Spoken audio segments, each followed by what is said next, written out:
Yes, Kenya. Tamu sana, tamu sana, tamu sana, yes. It's true, the bombshell by IEBC whistleblower that Raila Odinga won 2022 August presidential election is causing serious political ripples in the country.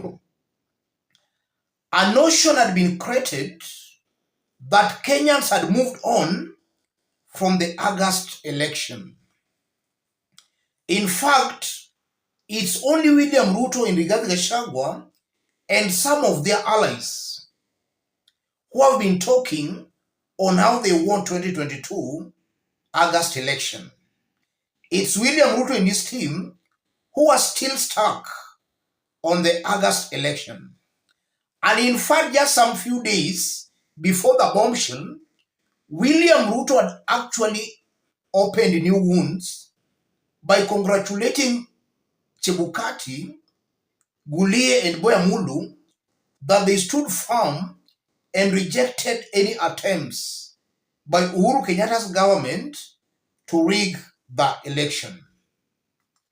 But as I talk, listening to William Ruto and his team, they are telling Azimio Brigade to move on, that Kenyans have forgotten about the August presidential election, while it's them who have been talking about the election. And already Raila Odinga, through his spokesman Dennis Onyango, has announced that on Monday they will be at Kamkunji grounds for a political rally, and it's expected that at the rally, more bombshells will be dropped. In this video, I want us to have a look at all these things to see exactly what Kenyans should and must expect going forward, and what actually is going on behind the scenes. If you are watching us but you have not yet subscribed, give this video a like. Yes. What's actually going on behind the scenes, and what should Kenyans expect going forward? It's very true and very clear. William Ruto's team is panicking as a result of the bombshell. It's something that has caught them off guard. They fear that kind of a truth, because the truth is going to reveal exactly what happened on August 2022 election. So it's something causing serious panic in William Ruto's team, and this is why they're actually trying to say that Kenyans should move on. But that's very annoying, because anytime Kenyans want to know the truth, they are being told to move on. Anytime the truth is almost being revealed, Kenyans are always being told to move on. After the Supreme Court made its verdict, it's true Kenyans were really suffering emotionally, but in their emotional suffering, they moved on. Or rather, they moved on.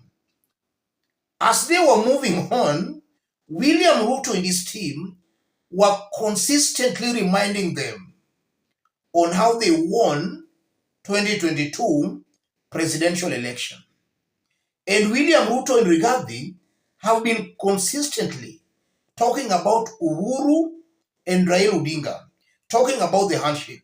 Just recently, Rigathi, while in Nyanza, described those who supported Raila Odinga on the mountain as conmen and conwomen.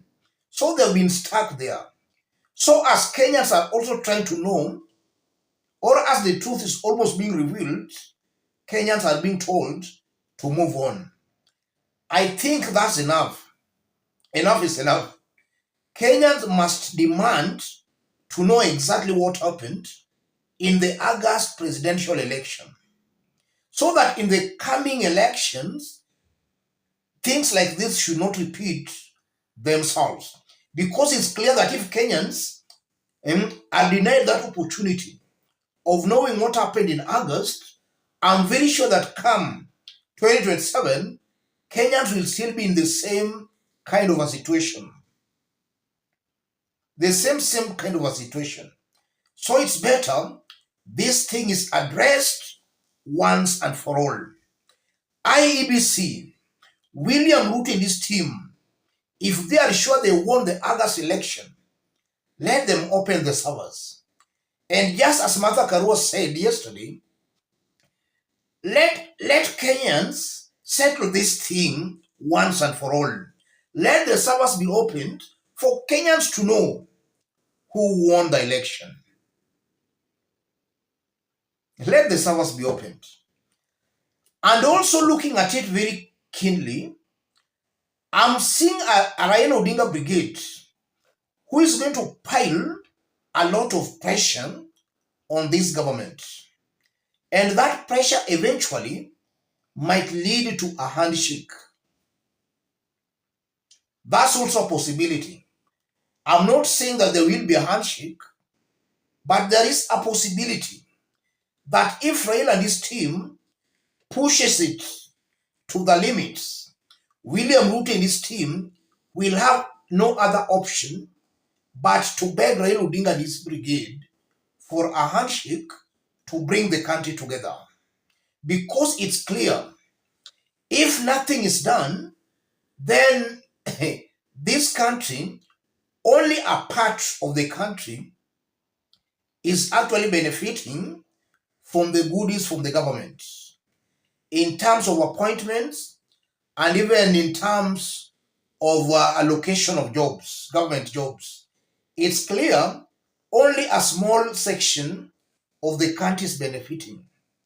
While all Kenyans are paying taxes, something has to be done to make sure this thing, this kind of nepotism, tribalism is actually addressed.